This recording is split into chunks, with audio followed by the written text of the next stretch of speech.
तो हमारा पहला क्वेश्चन है, संविधान किसी भी देश की आत्मा होती है। ये कथन किसने कहा है? तो संविधान किसी भी देश की आत्मा होती है, ये कथन कहा था के.एम. मुंशी ने। के.एम. मुंशी ने कहा। और आगे भी अब देखो अपने और भी ऑप्शन हैं इसमें। बाल गंगाधर तिलक ने क्या कहा था? बाल गंगाधर तिलक ने कहा, संविधान निर्माण की मांग यहाँ के स्वतंत्रता आंदोलन के साथ जुड़ी हुई है। और बाल गंगाधर तिलक ने 1895 में स्वराज्य विधेयक के माध्यम से संविधान की मांग की थी। 1895 में किसके माध्यम से? स्वराज्य विधेयक के माध्यम से। स्वराज्य विधेयक या स्वराज्य बिल के माध्यम से संविधान की मांग की। देखिए, ये अभी मैं हाथ से लिख रहा हूँ तो थोड़ा सा समझ में नहीं आ रहा होगा, इसलिए आप इन ऑप्शंस के साथ कॉपी में लिख भी लीजिए। आगे देखो, महात्मा गांधी ने क्या कहा? महात्मा गांधी ने 1922 में कहा।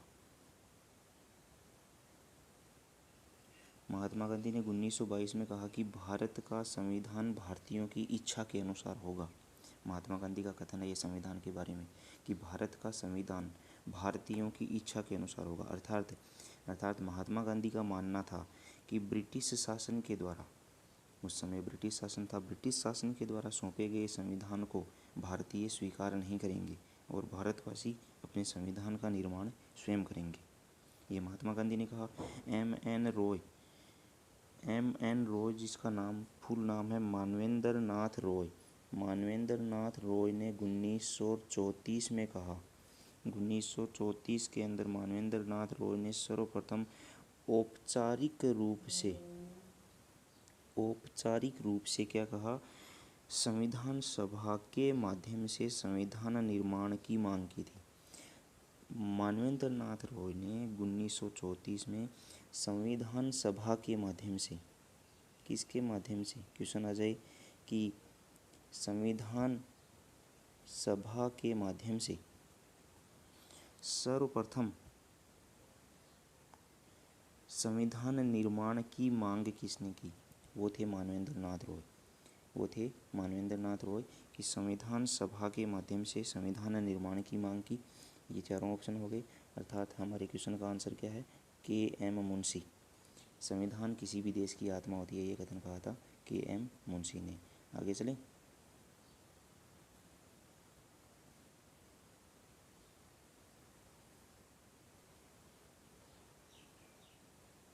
हमारा दूसरा क्वेश्चन है, मोतीलाल नेहरू ने किस रिपोर्ट के माध्यम से सर्वप्रथम भारत के संविधान निर्माण का प्रयास किया? मोतीलाल नेहरू ने किस रिपोर्ट के माध्यम से सर्वप्रथम भारत के संविधान निर्माण का प्रयास किया था? तो कौन सी रिपोर्ट थी?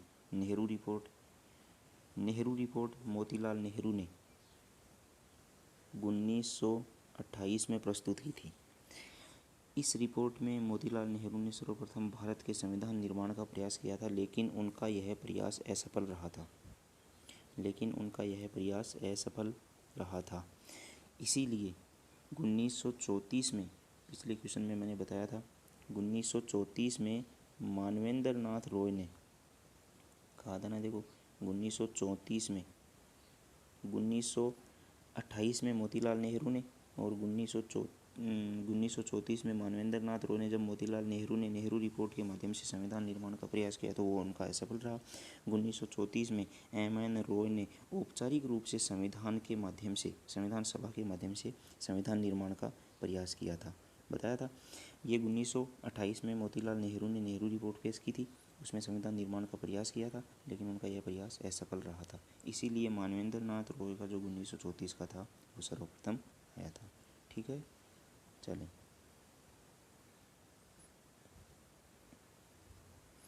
तीसरे क्वेश्चन में कहा गया कि वयस्क मताधिकार के आधार पर संविधान सभा के गठन की मांग किसने और कब की थी? वयस्क मताधिकार के आधार पर संविधान सभा के गठन की मांग सर्वप्रथम सर्वप्रथम नहीं, वयस्क मताधिकार के आधार पर क्वेश्चन में क्या कह रहा है के आधार पर संविधान सभा के गठन की मांग किसने और कब की थी? तो संविधान सभा के गठन की मांग वयस्क मताधिकार के आधार पर जवाहरलाल नेहरू ने 1938 में की थी। जवाहरलाल नेहरू ने 1938 में, ये वयस्क मताधिकार होता क्या है? ये वयस्क मताधिकार क्या है? वयस्क मताधिकार में जवाहरलाल नेहरू ने कहा कि एक व्यक्ति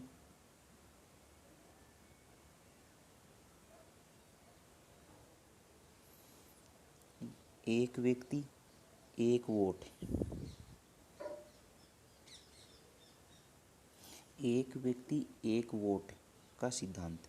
वयस्क मताधिकार है कि एक व्यक्ति एक वोट का सिद्धांत, अर्थात बिना किसी भेदभाव के एक निश्चित आयु में सभी को समान रूप से मताधिकार उपलब्ध कराना, ये जवाहरलाल नेहरू ने कहा था। और जवाहरलाल नेहरू ने 1938 में इस वयस्क मताधिकार के आधार पर संविधान सभा के गठन की मांग की थी। ठीक है, चलो आगे का क्वेश्चन। चौथा क्वेश्चन है, किस प्रस्ताव में ब्रिटिश शासन ने भारतीयों के संविधान निर्माण की मांग को सैद्धांतिक मंजूरी दी थी? ब्रिटिश शासन ने भारतीयों के संविधान निर्माण की मांग को सैद्धांतिक मंजूरी, ये मंजूरी भी दो तीन तरह की होती है, एक तो सैद्धांतिक मंजूरी, एक पूर्ण मंजूरी। तो इसमें सैद्धांतिक मंजूरी किस प्रस्ताव में दी थी?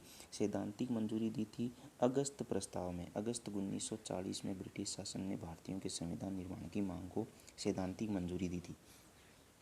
इसमें एक क्वेश्चन और देखो, कैबिनेट जो क्रिप्स मिशन है 1942, क्रिप्स मिशन 1942 में ब्रिटिश शासन ने क्या कहा था? ब्रिटिश शासन ने भारतीयों के संविधान की मांग को पूर्ण मंजूरी दे दी थी। पूर्ण मंजूरी क्रिप्स मिशन 1942 में दी थी, सैद्धांतिक मंजूरी अगस्त 1940 में दी थी। और इस पूर्ण मंजूरी जो है, इसमें ब्रिटिश शासन ने ये स्वीकार कर लिया था, 1942 में ब्रिटिश शासन ने ये स्वीकार कर लिया था कि भारतीय जनता जो है वो वयस्क मताधिकार के आधार पर संविधान सभा का गठन करेगी। हमने पिछले क्वेश्चन में बताया था कि जवाहरलाल नेहरू ने 1938 में वयस्क मताधिकार के आधार पर संविधान सभा की मांग की थी। ये मांग क्रिप्स मिशन 1942 में पूर्ण हो गई थी। आगे एक आता है हमारे कैबिनेट मिशन, जो 1946 वाला है ना। 1946 में कैबिनेट मिशन आया था। इस कैबिनेट मिशन योजना के द्वारा भारत में संविधान सभा का गठन किया गया था। संविधान सभा का गठन किया गया था, ठीक है। और वर्तमान में जो भारतीय संविधान है, इसका निर्माण इस कैबिनेट मिशन के द्वारा ही किया गया था, ठीक है।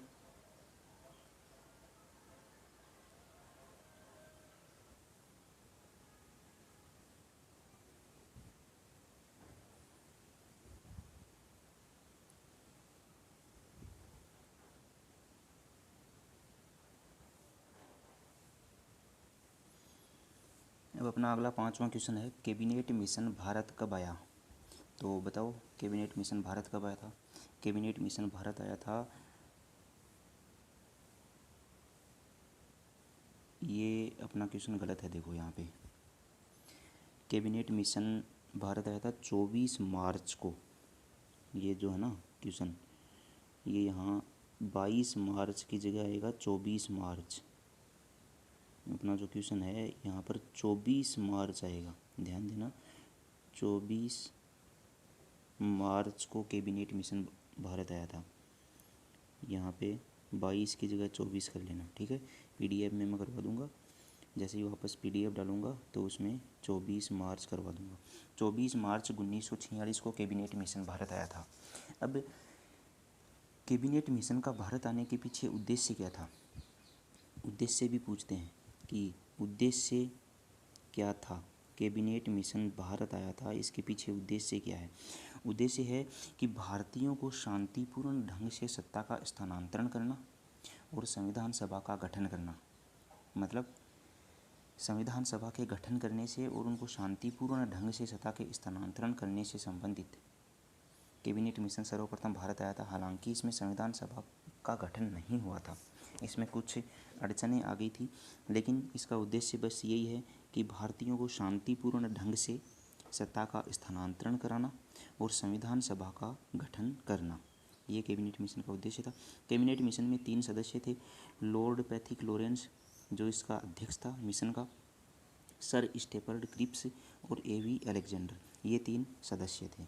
ठीक है, आगे चलें।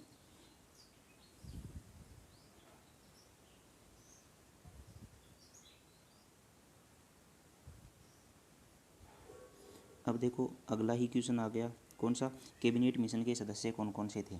कैबिनेट मिशन के ये तीनों सदस्य थे, Lord Pethick Lawrence, Sir Stafford Cripps और एवी अलेक्जेंडर। ये जो लॉर्ड पैथिक लॉरेंस है ये इसका अध्यक्ष था, ये ध्यान रखना है ना, कैबिनेट मिशन का ये अध्यक्ष था। ठीक है, आगे चलें। आगे क्वेश्चन आता है संविधान सभा की कार्यप्रणाली। संविधान सभा की कार्यप्रणाली में हमें देखो एक ही चीज़ ध्यान रखनी है कि इसमें बैठकें होती हैं। संविधान सभा की कार्यप्रणाली में जो 3 बैठकें हुई थी, इसमें प्रथम बैठक कब हुई थी? प्रथम बैठक हुई थी 9 दिसंबर 1946 को। प्रथम बैठक हुई थी 9 दिसंबर 1946 को।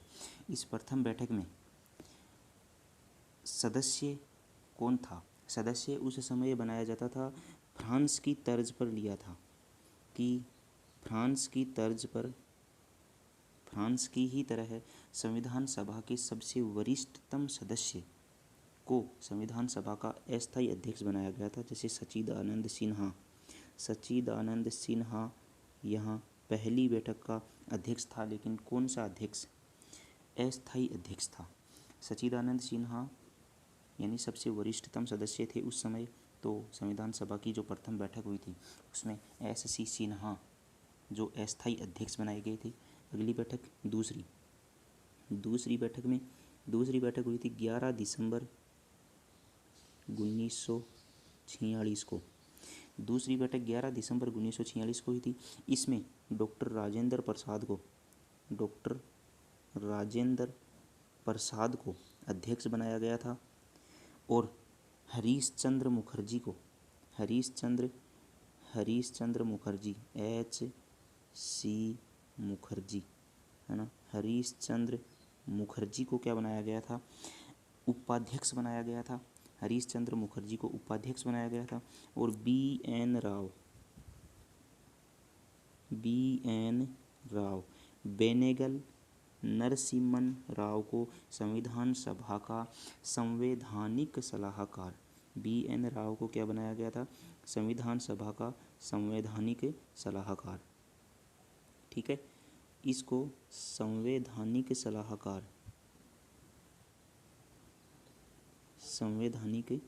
सलाहकार बनाया गया था। ठीक है, देखो ये हैंडराइटिंग थोड़ी सी अंगुली से लिख रहा हूँ तो ऐसे समझ में नहीं आ रहा होगा, लेकिन जैसे मैं बोल रहा हूँ उससे आप नोट्स बना लेना। ठीक है इनके, क्योंकि ये इम्पोर्टेंट क्वेश्चन है और जो पॉलिटी जहाँ से शुरू होती है वहाँ से एंड तक मैं आपको पूरी करवा दूंगा क्वेश्चन फॉर्मेट में, साथ साथ इसकी थ्योरी भी बताता रहूँगा। इसलिए आप नोट्स बनाओ, क्योंकि ये NTPC पटवार इनके लिए, NTPC में इसमें से क्वेश्चन भी आया है। संविधान सभा की कार्यप्रणाली में क्वेश्चन आया था कि संविधान सभा की जो बैठक थी उसमें जो अध्यक्ष बनाया गया था वो किसको बनाया गया था? उसमें ऑप्शन सच्चिदानंद सिन्हा भी था और डॉक्टर राजेंद्र प्रसाद भी था। तो इसमें अगर क्वेश्चन आए कि केवल अध्यक्ष नाम आए तो बोलना है राजेंद्र प्रसाद को, अस्थायी अध्यक्ष नाम आए तो ही सच्चिदानंद सिन्हा का नाम लेना है। बाकी केवल अध्यक्ष नाम आए, पहला अध्यक्ष नाम आए, दूसरी बैठक का अध्यक्ष नाम आए तो नाम लेना है राजेंद्र प्रसाद को। एक क्वेश्चन NTPC 2018 में आया हुआ है जो BN राव है, ये BN राव का क्वेश्चन आया हुआ है कि संविधान सभा का संवैधानिक सलाहकार किसे नियुक्त किया गया था? BN राव को। ठीक है, अगली है तीसरी बैठक हुई थी। तीसरी बैठक कब हुई थी? तीसरी बैठक हुई थी 13 दिसंबर 1946 को। इसमें जवाहरलाल नेहरू ने क्या किया गया था? जवाहरलाल नेहरू ने संविधान सभा की तीसरी बैठक में उद्देश्य प्रस्ताव पेश किया था। संविधान सभा में उद्देश्य प्रस्ताव रखा था और इस संविधान सभा के सदस्यों ने इस उद्देश्य प्रस्ताव पर, यानी इस उद्देश्य प्रस्ताव को स्वीकार कब किया गया था? इस उद्देश्य प्रस्ताव को जवाहरलाल नेहरू ने जो उद्देश्य प्रस्ताव रखा था, इसको स्वीकार संविधान सभा के सदस्यों ने स्वीकार किया था 22 जनवरी 1947 को। संविधान सभा की तीसरी बैठक में 13 दिसंबर 1946 को जवाहरलाल नेहरू ने उद्देश्य प्रस्ताव रखा, जिसे संविधान सभा के सदस्यों ने 22 जनवरी 1946 को स्वीकार कर लिया गया था। ये उद्देश्य प्रस्ताव आगे चलकर भारतीय संविधान, जो वर्तमान भारतीय संविधान है, उसमें प्रस्तावना के रूप में ये कार्य कर रहा है। ये उद्देश्य प्रस्ताव जो है वो वर्तमान में भारतीय संविधान में प्रस्तावना के रूप में कार्य कर रहा है, जहाँ से संविधान निर्माताओं के विचारों की अभिव्यक्ति होती है। बस अब इस प्रकार से ये संविधान सभा की जो बैठकें हुई थी, ये कुल मिलाकर के टोटल बैठकें जो हुई थी, संविधान सभा की जो बैठकें हुई थी, वो कुल बैठकें कितनी हुई थी? 165 बैठकें हुई थी। टोटल 165 बैठकें हुई थी। अंतिम बैठक कब हुई थी? अंतिम बैठक हुई थी 24 जनवरी 1950 को। 24 जनवरी 1950 को संविधान सभा की अंतिम बैठक हुई थी।